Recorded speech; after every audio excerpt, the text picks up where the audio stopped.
Hello students, welcome to English Express. I am Jyotsna and today I am going to discuss with you all class 11th English book Snapshots 5th chapter. The title of the chapter is Mother's Day and this story is written by J.B. Priestley. इस story में J.B. Priestley जो है वो उजागर करते हैं, ये हमें बताने की कोशिश करते हैं कि कैसे माँ का जो एक घर में एफर्ट होता है या माँ के जो वर्क होते हैं इसको हम सभी लोग कैसे इसको इग्नोर करते हैं और फैमिली मेम्बर्स जो होते हैं वो ये सोच लेते हैं कि ये माँ की रिस्पॉन्सिबिलिटी है हम सभी की सेवा करना, और वो उनको ना रिस्पेक्ट देते हैं और ना ही कभी उनके कार्यों के लिए उनको थैंक्स देते हैं। ये सोचते हैं कि माँ जो वर्क करती है that is her responsibility, that is her duty and she has to do it, लेकिन कभी भी वो उसको अप्रिशिएट नहीं करते हैं। और जो लोग घर पे और मेंबर्स होते हैं जो 8 घंटे की नौकरी बाहर करके आते हैं उनको ये लगता है कि उन्होंने बहुत ज़्यादा काम कर लिया है, और माँ जो कि 24 घंटे पूरे सप्ताह लगातार काम करती रहती है उसके उस कार्य के लिए ना उसे कोई अप्रिशिएशन मिलता है ना ही कोई थैंक यू मिलता है। इस स्थिति को देख करके जो मेन कैरेक्टर है उसकी एक फ्रेंड है जिसका नाम है मिसेस फिट्जराल्ड, वो देखती है और कहती है कि भाई अगर तुम अपने घर वालों को डिसिप्लिन में नहीं रखोगी तो तुम्हारा जो फ्यूचर है वो बहुत ही बुरा हो जाएगा। और ये बताती हैं मिसेस फिट्जराल्ड जो कि एक फॉर्चून टेलर भी हैं, जो एक भविष्यवक्ता भी हैं, जो बताती हैं कि तुम्हें कैसे, मिसेस पियर्सन को बताती हैं कि तुम कैसे इन सब चीज़ों से बाहर आ सकती हो और अपने फैमिली वालों को रियलाइज़ करा सकती हो कि तुम कितनी इम्पॉर्टेंट हो। तो आइए अब हम स्टोरी को स्टार्ट करते हैं, इसकी समरी को देखते हैं। समरी को देखने से पहले हम एक बार देखेंगे इसमें कौन कौन से कैरेक्टर्स हैं। तो मैं आपको कैरेक्टर्स के नाम बताती हूँ, फिर हम इसकी समरी स्टार्ट करेंगे। इस पूरे चैप्टर में मेन 5 कैरेक्टर्स हैं जिसमें मिसेस पियर्सन के 4 फैमिली मेम्बर्स हैं और एक मिसेस फिट्जराल्ड हैं। तो मिसेस पियर्सन के फैमिली मेम्बर से मैं आपको इंट्रोड्यूस कराती हूँ। सबसे पहले मिसेस पियर्सन जिनका पूरा नाम है मिसेस एनी पियर्सन, उनके हस्बैंड का नाम है जॉर्ज पियर्सन, बेटे का नाम है सिरिल पियर्सन, बेटी का नाम है डोरिस पियर्सन, और मिसेस फिट्जराल्ड जो कि उनकी नेबर हैं और एक बहुत ही बोल्ड लेडी हैं। तो आइए अब हम समरी को स्टार्ट करते हैं। The play begins with two friends having a candid conversation at Mrs. Pearson's house. Mrs Pearson के घर में जब ये प्ले स्टार्ट होता है, ये नाटक स्टार्ट होता है, तो मिसेस पियर्सन के घर में ये लोग बैठ करके कन्वर्सेशन कर रही होती, बात कर रही होती है। और कौन सी बात कर रही है? स्पष्ट रूप से मिसेस पियर्सन की फैमिली के बारे में बात चल रही होती है। Mrs Fitzgerald is telling Mrs Pearson Fortune. Mrs Fitzgerald जो है मिसेस पियर्सन को उनका भाग्य बताती हैं and advices her on it, और कहती हैं कि क्या एडवाइस देना चाहिए। वो उसको एडवाइस देती कि उनको कैसे क्या करके चेंज करना चाहिए। जैसे हम लोग भी कभी कोई प्रॉब्लम होती किसी पंडित के पास जाते हैं तो पंडित बताते हैं कि ये खराब दशाएं हैं, इसको ऐसे नहीं ऐसे करिए, ये आप उपाय करेंगे। तो ठीक उसी तरह से मिसेस फिट्जराल्ड भी मिसेस पियर्सन को एक आइडिया देती हैं, एक एडवाइस देती हैं। Mrs Pearson goes about telling how her family members don't value her and don't appreciate what ever she does for them. Mrs Pearson बताती हैं मिसेस फिट्जराल्ड को कि वो कितनी सारी चीज़ें अपने फैमिली मेम्बर्स के लिए करती रहती हैं, पर उनके जो फैमिली मेम्बर्स हैं उसकी कोई वैल्यू नहीं देते हैं, उसको कोई कीमत नहीं देते हैं और ना ही कभी इसकी कोई तारीफ़ करते हैं। She is available for them 24/7 means वो उनके लिए अवेलेबल रहती है, हमेशा लगी रहती हैं, उनके लिए कार्य करती रहती हैं 24 घंटे और 7 दिन। And all they do is come in through orders around at and live without even saying thank you. और जो उनके घर के मेंबर्स हैं, जो और बाकी 3 मेंबर्स कौन कौन से, उनके हस्बैंड, उनकी बेटी और बेटा जो हैं, ये घर के अंदर आते हैं अपना जॉब कंप्लीट करके 8 घंटे का, आने के बाद ऑर्डर्स देते हैं अपनी मम्मी को, और ऑर्डर्स देने के बाद फिर से चले जाते हैं और इसका कोई धन्यवाद भी उनको नहीं देते हैं। ये मिसेस पियर्सन जो है कन्वर्सेशन करती हैं किससे? मिसेस फिट्जराल्ड से। फिर मिसेस फिट्जराल्ड कहती हैं, Mrs Fitzgerald tells her to take her stand as the woman of the house, but Mrs. Pearson being the sweet and innocent lady। अब कहते हैं कि जो मिसेस फिट्जराल्ड हैं वो उसको कहती हैं, किसको? मिसेस पियर्सन को, कि तुम जो है स्टैंड लो, मतलब थोड़ा सा इनके खिलाफ खड़ी हो, इनके जो ये व्यवहार है उसके अगेंस्ट में तुम खड़ी और बताओ उनको। लेकिन मिसेस पियर्सन जो है एक बहुत ही स्वीट, बहुत ही मतलब कहते हैं मीठे और मृदुल स्वभाव वाली और बहुत ही मासूम लेडी हैं, जो कि नहीं चाहती हैं, doesn't want to bring her family any sort of discomfort. वो नहीं चाहती हैं कि उनके किसी भी एक्शन से उनकी फैमिली मेम्बर्स को किसी भी तरह का डिस्कम्फर्ट हो, किसी भी तरह की परेशानी हो। She continues to handle their tantrums because she doesn't know where to begin. वो उनके टेंट्रम्स को, जो उनके जो परेशान जिस तरह से करते हैं, उनके जो ऑर्डर्स होते हैं वो उसको करती रहती हैं, क्योंकि वो नहीं जानती या नहीं समझ पाती हैं कि कहाँ से उनको स्ट्रिक्ट होना चाहिए। तो यहाँ पे जो नरेटर है वो एक तरह से ये भी मैसेज करना चाहता है कि अगर आपने अपना कोई एक नेचर बना रखा है और उसको अगर आप चेंज नहीं करते हैं तो लोग सोचते हैं कि इनका बेसिक नेचर है, इसे चेंज नहीं किया जा सकता है, जो कि कहीं ना कहीं ये सत्य भी है। अब यहाँ पे मिसेस जो पियर्सन है वो जानती हैं कि इनके फैमिली वाले इनके साथ गलत कर रहे हैं, उसके बावजूद भी वो उनके अगेंस्ट नहीं हो पाती हैं, उनको कुछ कह नहीं पाती हैं। फिर कहते हैं when it comes to making them discipline, कि मतलब कैसे वो उन लोगों को डिसिप्लिन करें। Mrs Fitzgerald proposes a plan to switch their bodies so that Mrs Fitzgerald takes her place without her family knowing. अब मिसेस फिट्जराल्ड जो है वो उसको एक प्रपोज करती हैं। क्या प्रपोज करती हैं? एक प्लान बताती हैं, एक आइडिया देती हैं और कहती हैं कि मैं एक आइडिया बताती हूँ कि क्या करना होगा। उनको अपनी बॉडीज़ को स्विच करना होगा। बॉडीज़ को स्विच करना होगा मीन्स अदला बदली, एक तरह से अपनी जो बॉडी है, सपोज करिए कि मिसेस फिट्जराल्ड जो है बहुत ही बोल्ड लेडी हैं और मिसेस पियर्सन जो है वो बहुत ही टिमिड कह सकते हैं, स्वीट कहिए या इनोसेंट कहिए, बहुत ही डरपोक टाइप की जो लेडी हैं। तो मिसेस फिट्जराल्ड कहते हैं कि अगर हम दोनों अपनी बॉडीज़ को चेंज कर लेंगे, मतलब बिल्कुल आपकी बॉडी में आपका शरीर जो है वो वही रहेगा, बट मेरा जो सोल है वो, उसमें मेरा सोल जो है आपकी बॉडी में आ जाएगा और आपकी बॉडी में मेरा सोल आ जाएगा। मतलब बॉडी वैसी ही रहेगी। मिसेस पियर्सन की बॉडी में अब किसकी आत्मा घुसने वाली है? मिसेस फिट्जराल्ड की, जो कि बोल्ड हैं, जो कि उनकी फैमिली वालों को, मिसेस पियर्सन की फैमिली को सबक देना चाहती हैं। और मिसेस फिट्जराल्ड की बॉडी में मिसेस पियर्सन की आत्मा आ जाएगी। तो वो एक ऐसा एक प्लान जो है उनको सजेस्ट करती हैं, so that Mrs Fitzgerald take the place without her, जिससे कि मिसेस फिट्जराल्ड जो है उनके फैमिली मेम्बर्स को बिना पता चले उसको ठीक कर सके।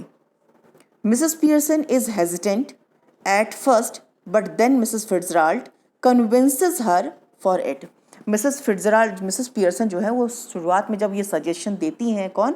मिसेस फिट्जराल्ड, तो मिसेस पियर्सन थोड़ा सा हेजिटेट करती है, उनको थोड़ा सा अच्छा नहीं लगता है, बट किसी भी तरह से मिसेस फिट्जराल्ड जो है वो मिसेस पियर्सन को मना लेती हैं ऐसा करने के लिए। Mrs Fitzgerald performs her magic that she had learned from the East and their personalities are changed. Mrs Fitzgerald जिन्होंने कि एक मैजिक सीख रखी है, जिसके द्वारा ईस्ट से, मतलब वो उन्होंने एक मैजिक सीख रखी है, एक जादू सीख रखा है, जिससे कि वो जो बॉडीज़ की जो आत्माएं होती हैं, जो सोल होती हैं, उसको चेंज कर लेती हैं और ये लोग अपनी पर्सनालिटीज़ को चेंज कर लेती हैं। पर्सनालिटीज़ चेंज हो रही हैं, बॉडी का जो आउटर जो बॉडी का अपीयरेंस है वो चेंज नहीं हो रहा है। अब मिसेस पियर्सन की जो बॉडी थी उसमें किसकी आत्मा घुस गई है, किसका सोल चला गया है? मिसेस फिट्जराल्ड का। तो अब मिसेस पियर्सन की बॉडी में जो आत्मा घुसी हुई है उसकी वजह से मिसेस पियर्सन जो है अपनी फैमिली वालों को बहुत ही बोल्ड नजर आएंगी। और यहाँ पे जस्ट अपोजिट में मिसेस फिट्जराल्ड की बॉडी में मिसेस पियर्सन की आत्मा घुस गई है, तो वो बहुत ही टिमिड हो जाएंगी। ठीक है। Now Mrs Fitzgerald is actually in Mrs Pearson's body and vice versa. मतलब अदला बदली हो गया है, दोनों के जो कैरेक्टर्स हैं वो पूरी तरह से चेंज हो गए हैं।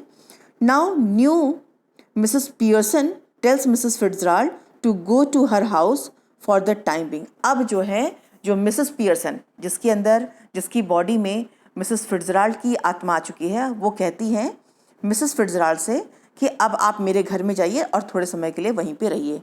At this moment in the play, और इस समय इस प्ले में, इसी क्षण इस प्ले में, इस कहानी में डोरिस पियर्सन, जो डोरिस है, डोरिस कौन है?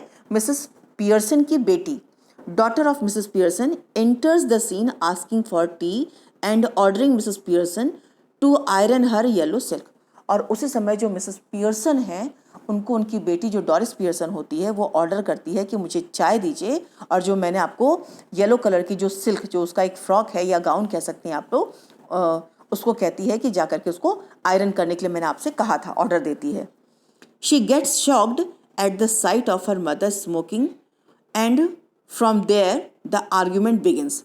अब कहते हैं फिर उसके बाद जब वो ये ऑर्डर देती है अपनी मम्मी को, उसकी माँ वहाँ से हिलती नहीं है, कौन? मिसेस पियर्सन वहाँ से नहीं हिलती हैं, तो ये शॉक हो जाती है, बहुत ही उसको आश्चर्य होता है कि ऐसा क्यों हो रहा है। और देखती क्या है कि उसकी मम्मी जो है वो स्मोकिंग कर रही होती हैं, मतलब सिगार पी रही होती, सिगरेट पी रही होती हैं। फिर द आर्ग्यूमेंट, वहीं से जो आर्ग्यूमेंट होता है इन दोनों के बीच में बहस स्टार्ट हो जाती है।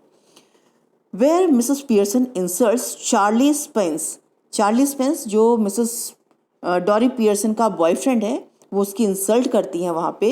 The guy she is about to go out with, मतलब चार्ली पियर्सन के साथ वो येलो कलर का जो सिल्क होता है, जो फ्रॉक होती है, उसको पहन करके जो डॉरिस है वो चार्ली स्पेंस के साथ बाहर जाने वाली होती हैं। उसी समय मिसेस पियर्सन जो है स्मोकिंग करते हुए उसकी इंसल्ट करती, उसका मजाक उड़ाती हैं। Doris leaves crying and Cyril her brother enters asking for tea and something to tea. अब उसके बाद जैसे वो इंसल्ट करती हैं, मतलब थोड़ा सा रूड बोल करके उसकी इंसल्ट करती हैं, तो डॉरिस को बहुत बुरा लगता है और डॉरिस रोते हुए वहाँ से चली जाती है। जब वो जाती है वहाँ से, उस समय सिरिल जो होता है उसका भाई, वो वहाँ एंटर करता है और अपनी माँ से चाय मांगता है मिसेस पियर्सन से, और कहता है चाय के साथ कुछ खाने के लिए दो। ही टू, वह भी, is amazed at having come home to see that there is nothing to eat and no tea to drink. वो भी बहुत आश्चर्य जाता है कि न यहाँ पे चाय है, न पीने के लिए कुछ है, न टी के साथ कुछ है, कुछ भी नहीं रखा है। Upon asking if anything is wrong, Mrs Pearson tells him that she had never felt better. तो जब वो पूछता है कि मतलब चाय वाय कुछ भी रेडी क्यों नहीं है, तो वो बोलती हैं कि मेरा मन नहीं करा था, I am not feeling better, so I haven't prepared it. Cyril gets annoyed and Doris joins him, where they are told that Mrs Pearson might even take the weekend off. और ये दोनों आपस में बात करते रहते हैं, कौन, डॉरिस और सिरिल, और वो दोनों चिढ़ जाते हैं, खींच जाते हैं अपनी माँ के इस बिहेवियर से, और कहते हैं कि हो सकता है कि ये वीकेंड ऑफ, मतलब ये कुछ आज करने के मूड में नहीं है। उसके बाद किसकी एंट्री होती है? Next, George Pearson enters the scene. अब स्टेज पे उस सीन में जॉर्ज पियर्सन जो कि हस्बैंड है मिसेस पियर्सन के, वो एंटर करते हैं। वो भी shocked to see his wife day drinking, कि वो दिन में ड्रिंक कर रही हैं। ये देख करके जॉर्ज पियर्सन भी थोड़ा सा शॉक हो जाते हैं, क्योंकि इससे पहले कभी भी मिसेस पियर्सन ने ऐसा कुछ भी नहीं किया होता है। अनाउंसेस, और वो कहते हैं that he has some special match at the club, कि उनका कुछ स्पेशल मैच है जो कि क्लब में, and that he want be requiring any T this afternoon. इसलिए वो उस दोपहर में जब वो आए हैं, घर में एंटर किए हैं, तो वो चाय नहीं पियेंगे, क्योंकि उनका स्पेशल मैच है, तो he may have his snacks and everything there only.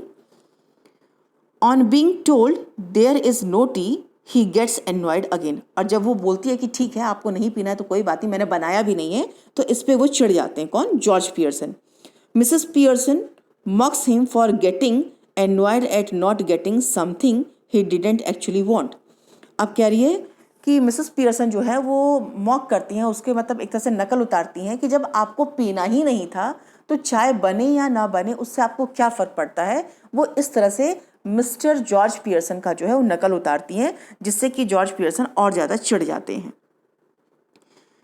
She tells him about the names they call him at the club. और फिर वो बोलती हैं कि आप जो क्लब में जाते हैं, जो क्लब में जाने की बात कर रहे हैं, वो लोग आपको क्लब वाले अलग अलग नाम से बुलाते हैं।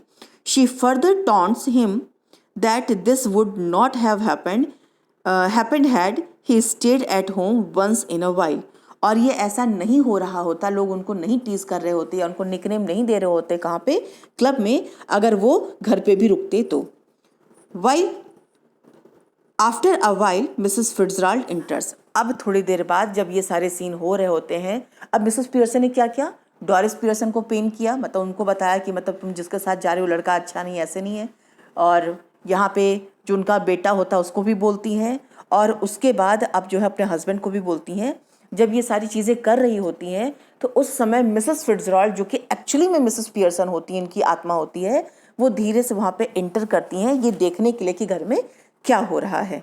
ठीक है, she interferes in their family matters, और वो उनके फैमिली मैटर्स में इंटरफेयर करती हैं। George gets annoyed when Mrs Fitzgerald calls him by his name. अब जॉर्ज जो है वो चिढ़ जाता है जब मिसेस फिट्जराल्ड उनको उसके नाम से बुलाती हैं। But just like it had been happening all day, Mrs Pearson barges in to bring George on track. लेकिन मिसेस पियर्सन जो है वो ये सारी चीज़ें इसलिए कह रही होती है, मिसेस पियर्सन मीन्स जो जो रियल में मिसेस पियर्सन की बॉडी है, जो कि मिसेस फिट्जराल्ड कह रही हैं, उनको नाम से बुलाती हैं, और वो जो निक नेम भी उनको दे करके बोलती रहती हैं कि कैसे आपको लोग बुलाते हैं। अब कहते हैं Doris enters the scene and she too. अब डोरिस भी सीन पे आती है और वो भी आते हैं। Very pleasant to Mrs Fitzgerald, Mrs Pearson brings her on track too. अब क्या होता है यहाँ पे, मिसेस फिट्जराल्ड जो चुपके से इंटर करती हैं वहाँ पे वो भी आती हैं। फिर at this point Mrs Fitzgerald, actually Mrs Pearson loses her cool and asks the family members to excuse the two friends for a moment. अब क्या होता है, इससे पहले वो थोड़ा सा मिसेस पियर्सन जो होती हैं, सॉरी मिसेस फिट्जराल्ड जो कि मिसेस पियर्सन की बॉडी में होती हैं, वो ये भी बताती हैं कि कैसे जो लोग हैं उनको अजीब अजीब नाम से बुलाते हैं। किसको? जॉर्ज पियर्सन को। तो जॉर्ज पियर्सन को भी सुन करके बहुत ही खराब लगता है। अब यहाँ पे मिसेस फिट्जराल्ड जब आती हैं तो वो लोग एक्सक्यूज़ मांगती हैं, कहते हैं कि आप लोग थोड़ा सा हम दोनों फ्रेंड्स को एक साथ बात करने दिए। She promises them that she knows how to make the situation better. और उसके बाद वो थोड़ा सा मिसेस फिट्जराल्ड को, जो कि अभी भी इंटर की थी उनके घर में, मिसेस पियर्सन अपने फैमिली मेम्बर से कहती है कि हमें बात करनी है, और वो कहती हैं कि तुम घबराओ मत मिसेस पियर्सन, मैं तुम्हारी फैमिली को ठीक कर दूंगी। अब ये मिसेस पियर्सन जो इंटर करती है वो रियल में मिसेस फिट्जराल्ड की बॉडी होती है, जो कि घर में से चेक करने के लिए आती है कि क्या हो रहा है। Mrs Fitzgerald asks Mrs Pearson to switch their bodies and while Mrs Fitzgerald resist at first but later she agrees to do it. थोड़ी समय के लिए तो मिसेस फिट्जराल्ड जो है मना करते हैं कि हम बॉडी चेंज नहीं करेंगे, लेकिन उसके बाद ये चेंज करते हैं। They repeat the process they did in the first place. और फिर ये लोग वही प्रोसेस रिपीट करते हैं जो उन्होंने स्टार्टिंग में चेंज करने से पहले किया होता है। और अब इन दोनों की जो बॉडी है फिर से चेंज हो जाती है। Mrs. Pearson, the real Mrs. Fitzgerald now explains Mrs. Pearson how important it is for her to be a bit dominating once in a while to establish her control and respect. फिर Mrs Pearson जो होती है, Mrs Fitzgerald जो होती है, वो Mrs Pearson को बताती हैं कि क्यों ये इतना ज़रूरी होता है कि एक बार डोमिनेट करना होता है, इन सब के ऊपर हावी होना होता है और कंट्रोल करना होता है पूरी फैमिली को और अपनी रिस्पेक्ट को वापस पाने के लिए। The family enters and Mrs Pearson suggest that they play rummy. और वो पूरी फैमिली जो होती है वो एक साथ एंटर करती है और मिसेस पियर्सन सजेस्ट करती हैं कि ये सभी लोग मिल करके रमी गेम खेले। And the kids make Mrs Pearson how important it is for her to be a bit dominating once in a while to establish her control and respect. और मिसेस पियर्सन जो होती हैं वो समझ जाती हैं और फैमिली वाले भी समझ जाते हैं कि ये कितना आवश्यक था डोमिनेटिंग होना और कंट्रोल करना और रिस्पेक्ट पाने के लिए। The family enters and Mrs Pearson suggest, okay. और उसके बाद क्या, जो मिसेस पियर्सन जो होती हैं वो सजेस्ट करती हैं कि रमी खेलिए। ये सभी लोग बैठ करके एक साथ करते हैं। सभी लोग, सब जो बच्चे हैं वो क्या करते हैं, सपर प्रिपेयर करते हैं, रात का जो डिनर होता है उसको प्रिपेयर करते हैं। And everyone instantly agrees and they are a bit relieved too. और सभी लोग एग्री हो जाते हैं और सभी लोग थोड़े से रिलीव्ड हो जाते हैं, मीन्स सभी लोग आराम से हो जाते हैं। Mrs Fitzgerald exits and the play ends. और यहाँ पे मिसेस फिट्जराल्ड इनके घर की सारी स्थिति को सही करने के बाद वहाँ से वो निकल जाती है और यहाँ पे ये स्टोरी ख़त्म होती है। तो बच्चों, आपने देखा कि एक माँ जो कि सबके लिए इतना काम करती है, जिसको कि हम इग्नोर कर देते हैं, उसकी कितनी इंपॉर्टेंस होती है। अगर वो थोड़ा सा कोई काम ना करे जिसपे कि सबकी डिपेंडेंसी होती है, इसलिए हमें हमेशा अपने घर में जो हमारी मदर होती हैं वो घर की एक तरह से कहें कि सर्वे सर्वा होती हैं, पूरी मालिक होती हैं। हमें उनके ऑर्डर्स को मानना चाहिए और उनके सजेशंस को, उनकी हेल्प बराबर करते रहना चाहिए। आई होप कि आपको ये समरी समझ में आ गई होगी। आप चाहें तो मेरे नेक्स्ट वीडियो में इसकी लाइन बाय लाइन समरी भी देख सकते हैं। Thank you for listening.